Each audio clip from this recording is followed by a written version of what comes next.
Hi everyone, this is Christine from the Crafters Outpost, and I just wanted to give you a quick view of the masterboard cut up.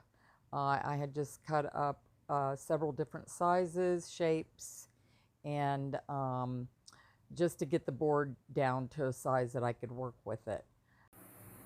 So now the next step I'll be doing after this is probably cutting them up even some more and possibly decorating them, depending on which journal I will be putting them in.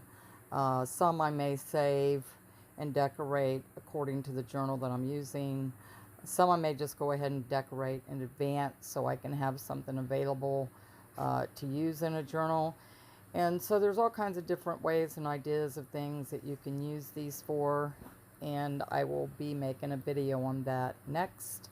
So I hope you've enjoyed the video, and if you have, please like, subscribe, and share, and thank you for watching.